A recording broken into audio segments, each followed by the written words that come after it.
Hey guys, Owen here in the Students' Union again. How are you all keeping? It's first week without as many students around, so it's pretty quiet on campus at the moment. I have a good few things to get through this week. First one is I had a meeting with the solicitor, 2 meetings actually last week with the solicitor on a few things. A few sort of legal issues coming up over the next little while.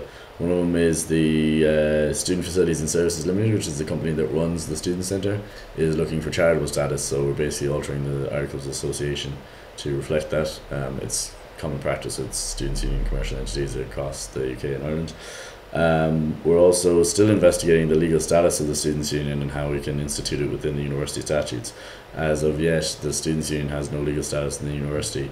The only legal status actually that's recognised in the state of students' unions is the Universities Act 1997 says that there has to be 2 student governors on the governing body of UCC, and they have to be elected through the students' union or another student representative body.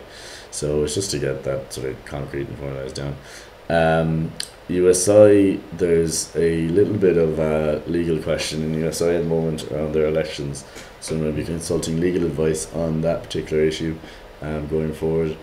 Also was consulting legal advice on a confidentiality agreement that the Office of Corporate Legal Affairs here in UCC wanted the incoming President Keith O'Brien to sign before he sat in on meetings with me as an observer in lieu of taking full office when I leave on the 30th of June. So I had to just consult that and just make sure that everything was airtight, and 1 or 2 alterations, but it was all fine. Also last week we're taking on some students for work placement, particularly in the Department of Government and I think possibly in the Department of Law as well. So that should be interesting. Should have interesting results for both the student and for the students' union.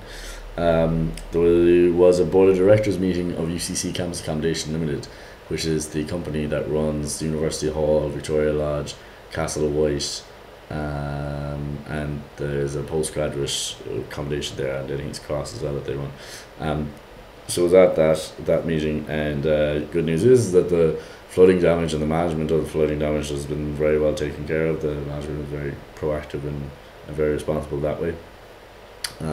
There's a bit of a surplus there in the budget that they're going to use to expand on UCC campus accommodation and build better and nicer apartments in the vicinity, and also include a lot more amenities for students within that area at Victoria Cross, because my obvious ranting point is that there's 2,000 students in that locality that don't have really places to go and sort of hang out and things like that. So that's something that they're implementing as well, which is good.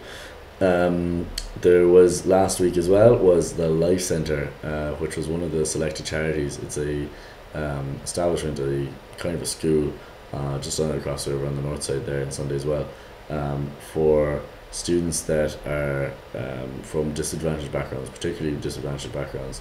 A lot of them come from particularly troubled lives and backgrounds, either economically and socially. And basically what this school does is it teaches kids up to junior cert and now up to leaving cert now in the past few years. It's been short of funding a lot. We thought it was a really good way of giving back to the local community in Cork. So we selected one of our Ragbury charities, or Raise and Give Week, charities, and the Life Centre awarded us an award, which I'll show it to you here, just to say in appreciation of all the work that we did. So it's a nice little clock with a little bit of symbol on it, and it's here on my desk now for the time being. So that was really nice to get, and a lot of the kids got awards and stuff for their involvement in the school over the year. I also had a meeting with the Mandate Trade Union. This is the trade union that represents all retail assistants and sales assistants and supervisors and team leaders to the state. We on Friday had Academic Council, which is basically a collection of 144 professors across the university, and it's instituted by the Universities Act of 1997. And the Universities Act of 1997 institutes 3 main bodies in the universities: the president, who's known as the chief officer; the Academic Council, which is a collection of all the professors; and the governing body, which is the oversight body for the university. So Academic Council is a really important one, particularly for academic queries and things like that, any new courses that are going to be created there and things like that. They go through a huge long process and all that. But 2 of the big things that sort of came up was grade inflation, and looking at how exam scripts are marked and how there's a consistency, there should be a consistency from marker to marker and from department to department and things like that. And also first year retention rates. Retention rates have increased, so where the amount of people that are leaving UCC was 113 last year, and it was 125 the year before.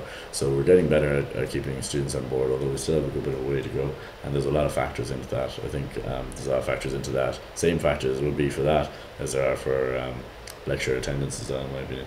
But anyway, that was a very useful discussion, something that I think will bear fruit in future years.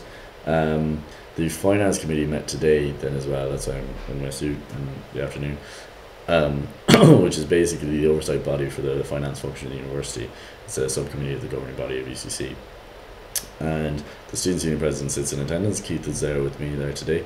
And there was a cautious apprehension at what's going to come down the line with the budget and that sort of thing from the government, because the estimation is 3 billion is going to have to be